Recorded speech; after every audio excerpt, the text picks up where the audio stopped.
ಒಂದು ಸಲ ಅರಣ್ಯ ಅಂತೇಳಿ ಅಧಿಸೂಚನೆ ಆದರೆ ಅದು for ever it will be forest.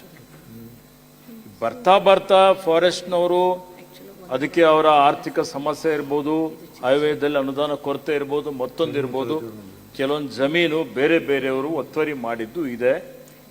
ಒತ್ತುವರಿ ಮಾಡಿದ ಜಮೀನು ಕಾಲ ಕಾಲಕ್ಕೆ ಉಚ್ಚ ನ್ಯಾಯಾಲಯ, ಸರ್ವೋಚ್ಚ ನ್ಯಾಯಾಲಯ ಅರಣ್ಯ ಅಂದ್ರೆ ಅರಣ್ಯಗೆ ಕೊಡಬೇಕು ಅನ್ನೋಂಥದ್ದು ತೀರ್ಮಾನಗಳು, ತೀರ್ಪುಗಳನ್ನು ಕೊಟ್ಟಿದ್ದಾರೆ.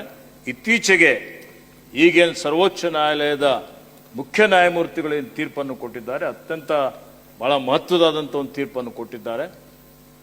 ಅರಣ್ಯ ಅಂತೇಳಿ ಹೇಳಿ ನಮೂದಾಗಿದ್ದಂಥದ್ದು ಯಾವುದಾದ್ರೂ ಲ್ಯಾಂಡ್ ಇತ್ತು, ಅದು ಕಂದಾಯ ಇಲಾಖೆ ವ್ಯಾಪ್ತಿಯಲ್ಲಿ ಬಂದರೂ ಸಹಿತ ಆ ಜಮೀನು ಬೇರೆ ಯಾರ ಕಾರ್ಪೊರೇಷನ್ಗಾಗಲಿ ಬೇರೆ ಇಲಾಖೆಗಾಗಲಿ ಕೊಡುವಂಥದ್ದಲ್ಲ.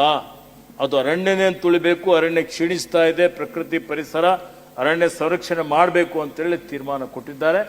ಮತ್ತೊಂದು ಟಾಸ್ಕ್ ಫೋರ್ಸ್ ಅಂದ್ರೆ SIT ಮಾಡ್ರಿ ಅಂತ ಹೇಳಿದ್ದಾರೆ, ಅದು ರಚನೆ ಮಾಡಿದ್ದಾರೆ ಸುಪ್ರೀಂ ಕೋರ್ಟ್ ಆದೇಶದ ಪ್ರಕಾರ. ಪ್ರತಿ ರಾಜ್ಯದಲ್ಲಿ ಮಾಡಿ ಇಂಥವು ಏನೇನು ಪ್ರಕರಣಗಳಿದ್ದಾವೆ ಅವೆಲ್ಲ ಪ್ರಕರಣಗಳು ಪರಿಶೀಲನೆ ಮಾಡಿ ವರದಿ ಕೊಟ್ಟು ಸರ್ವೋಚ್ಚ ನ್ಯಾಯಾಲಯಕ್ಕೆ ಈ ಜಮೀನು ಅರಣ್ಯಕ್ಕೆ ಬರಬೇಕು ಅನ್ನುವಂಥ ಒಂದು ವಿಚಾರವನ್ನು ಅವರು ಹೇಳಿದ್ದಾರೆ.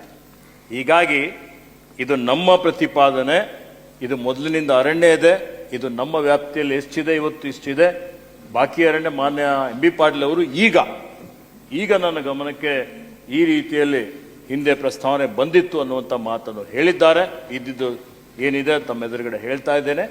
ಅದಕ್ಕೆ ಇದು ಈಗಾಗಲೇ ನಮ್ಮ ವ್ಯಾಪ್ತಿಯಲ್ಲಿದೆ. ಈಗ ಕೇಳಿದ್ರು ಮಾನ್ಯ ಪ್ರತಿಪಕ್ಷ ನಾಯಕರು, ನೀವು ಹಂಗಿದ್ರೆ BMRCLಗೆ ಹೆಂಗ್ ಕೊಟ್ಟಿದ್ದೀರಿ ಅಂತ.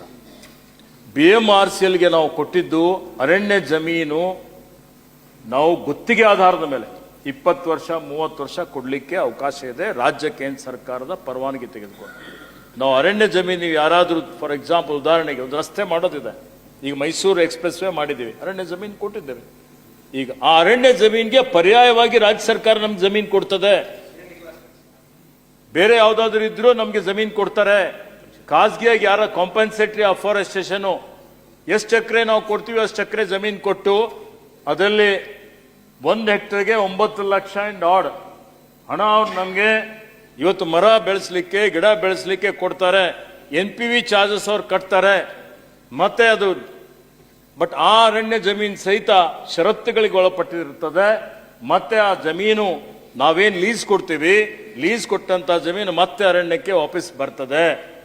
ಮತ್ತೆ ಅದ್ರ ಪರ್ಯಾಯವಾಗಿ ಏನ್ ಜಮೀನು ಕೊಡ್ತಾರೆ ಅದು ಅರಣ್ಯನೇ ಅಂತ ಇರ್ತದೆ ಫಾರ್ ಎವರ್. ಅದಕ್ಕೆ ಪ್ರೊಟೆಕ್ಟೆಡ್ ಫಾರೆಸ್ಟ್ ಆದ್ರೂ ಮಾಡ್ತೀವಿ, ರಿಸರ್ವ್ ಫಾರೆಸ್ಟ್ ಆದ್ರೂ ಮಾಡ್ತೀವಿ. ಇದು ಕಾಯ್ದೆ ಇದೆ, ಇದು ಕಾನೂನಿದೆ. ಕಾಯ್ದೆ ಕಾನೂನುಗಳಲ್ಲಿ ಅಲ್ಲಿ ಇಲ್ಲಿ ಒತ್ತುವರಿ ಆಗಿ ಕೋರ್ಟಲ್ಲಿ ಅಲ್ಲಿ ಇಲ್ಲಿ ಇವತ್ತು ಸ್ಟೇ ಆಗಲಿ ಮತ್ತೊಂದಾಗ್ಲಿ ಇದೆ.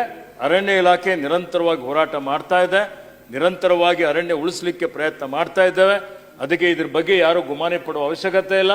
ಇದು ಯಾರ ಮನೆಗೆ ಹೋಗ್ತಾ ಇಲ್ಲ, ಈ ಜಮೀನು ಬೇರೆ ಎಲ್ಲೂ ಹೋಗ್ತಾ ಇಲ್ಲ, ಅರಣ್ಯ ಉಳಿತಾ ಇದೆ. ಅದಕ್ಕೆ ಎಲ್ಲರೂ ಸಹಕಾರ ಮಾಡಬೇಕು ಅಂತ ಕೋರ್ತೇವೆ.